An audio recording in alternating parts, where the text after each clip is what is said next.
Hi everyone, back again for division. Oh my goodness. In this three column, or now we're switching more to a two column division method. However, you might still see a three column. Your student might still be doing that. I'd like to apologize in advance for any of the announcements. If you hear some announcements in the background, that's just because I'm recording this at the end of a school day. I'll try my best to ensure that I can get it paused in time for you to make your listening experience enjoyable. So I will do my best to make sure I can do that for you.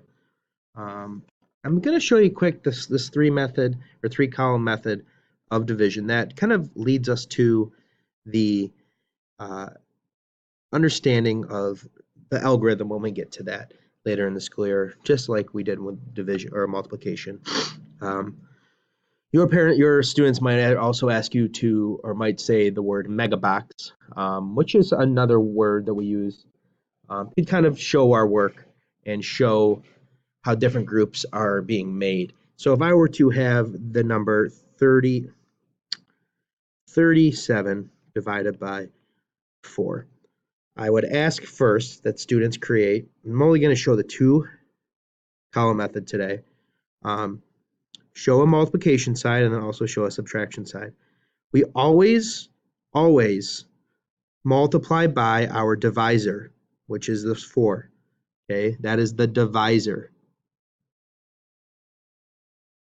That is the number that we are multiplying by to help us with our subtraction. 4 times something. I always try to have students do 4 times 10. However, if we tried 4 times 10 here, it would be too much. So we cannot do that. So I will erase that. That is not something we can do for this type of problem. Another fact they might know is there are 5 facts. 4 times 5 is 20. We subtract 20, and we're left with 17. A quick reminder, some friends and students may need a reminder to regroup if a number is larger on the bottom than the top. So that's a quick reminder. We then go 4 times again. It has to be 4. That is our number we're multiplying by.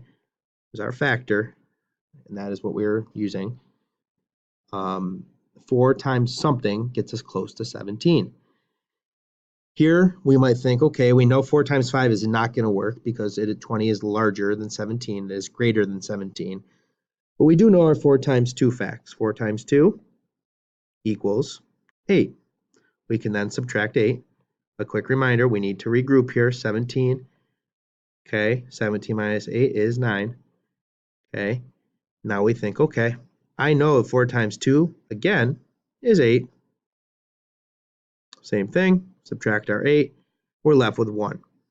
We know that we are finished because 1 is greater than 4. The lowest number we could do is 4 times 1. And 4 times 1 would give us 4, and we cannot take 1 from 4. The final answer would be 5 plus 2 plus 7. Those are the numbers we multiplied by. 5 plus 2 is 7, plus 2 more is 9. Final answer, 37 divided by 4 equals 5 and 2 is 7, 9, with a remainder of 1. That is the 3 or 2 column method now. You might also hear the students say field goal, kind of a field goal method. 2 sides, kind of a T-chart. I will do one more with a larger number because I find that as numbers get a little larger, the multiplication does get a little bit more advanced. But the nice thing about this method is that students can use whatever facts that they know. There's not a one way to do this right now. So if we were looking at a number, and I will be nice and I will put a number from your homework, 232 divided by 6, that is on the bottom right-hand side of your homework, on the computer or on your homework tonight on December 10th. We would look at this 2 method again, okay? We always multiply by our divisor, okay, and we do 232. Now we have to multiply by something. We can't multiply by 100 because that would be 600 and that would be too big. So we can also look at this number here, 23. What can we get close to 23 with? Well, I know 6 times 3 is 18, and if I add a 0, We can add a 0 there. Do our subtraction. We're left with 52. Now I know some 6 facts again. I know 6 times 5 is 30. We can subtract 30 here. We're left with 2 and 2. Again, okay, 6 times something's got to give me close to 22. 6 times 4 would be too much. So we need to make sure that we stay below 22. Okay. 12 minus 4, 8 is 4. Our final answer is 38 remainder